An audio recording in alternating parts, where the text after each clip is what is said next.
Hello everyone, welcome to the session for quick revision of fluid mechanics. We will continue with properties of fluids. Coming to the viscosity is the resisting property. Okay, this is important. The resisting property of a fluid to shearing forces. When there is a shearing force and there is some resistance of a fluid, or else you can also say, or you can also define like it is the property of a fluid. So viscosity is a property of a fluid which offers resistance to the movement of one layer of fluid over another adjacent layer of the fluid. And you can see here, when two layers move one over the other, that causes shear stresses between the two fluid layers. So coming to the figure, you can see, just assume that this is your fluid and this is your fixed plate and this is your moving plate, and the substance which is fixed or contacting with the fixed plate, the velocity will be 0, and the fluid which is in contact with the moving plate have the same velocity which is having for moving plate.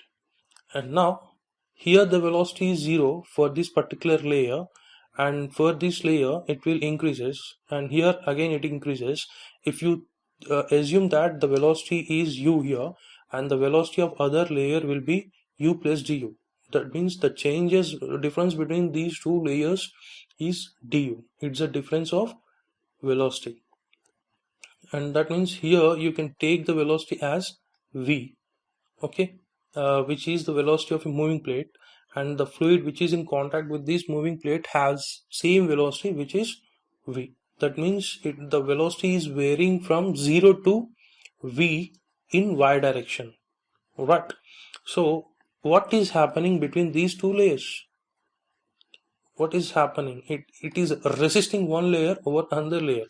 Here you can see, when one layer moves one over the other, that causes shear stress.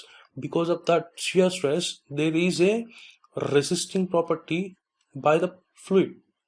Clear? And simply you can write this as shear stress, which is designated as tau, that equals to shearing force divided by area of contact. Shearing force, or we can also call tangential force, divided by area of contact. And here at this particular point you can see there is a shear strain. Clear? And now there is a velocity gradient, that means your velocity is changing with respect to the vertical distance of y. If the velocity is constant, then you can take the velocity of the plate, which is v, divided by the total height, which is h. You can see the figure for this height h, and therefore the shear stress is directly proportional to this velocity gradient. That means the shear stress, which is tau, is directly proportional to, you can see here, velocity gradient. Okay, this is shear stress and this is velocity gradient, and these velocity gradients is also called with certain other names, which is rate of shear strain, rate of angular displacement, rate of deformation. And this one is very important. Okay, it's already asked in your JEE and TSPSC in the previous exams.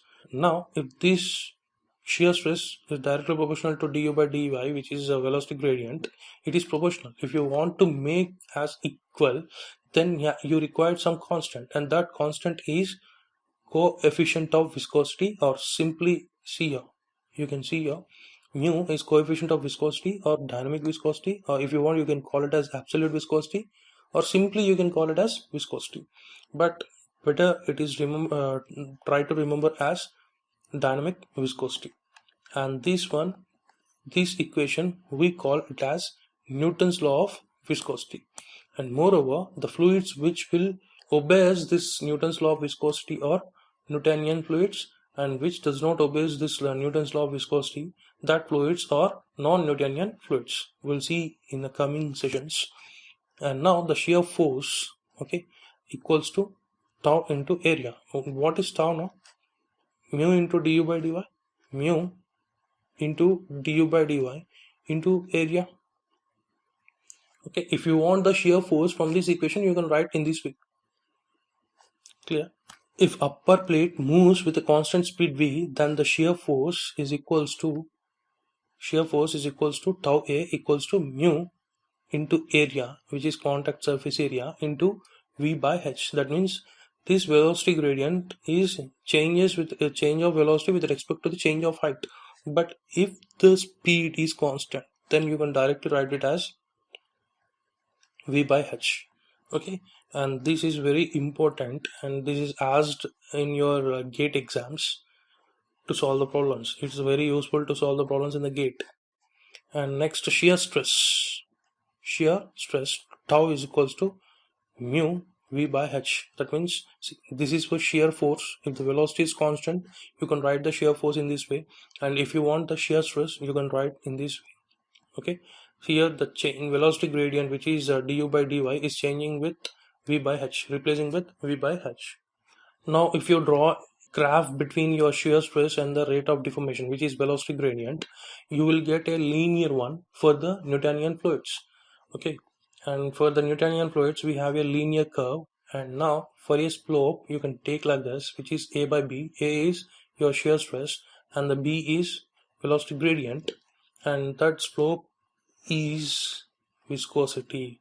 What is your mu is equals to viscosity, and your a value is tau and your b value is velocity gradient, and this is slope, then and automatically this will become as your slope, right? So your viscosity will be the slope in this figure.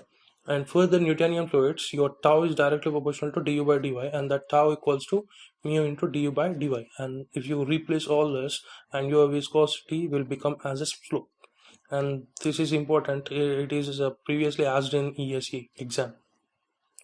And in Newtonian fluids, the shear stress is directly proportional to the rate of shear strain.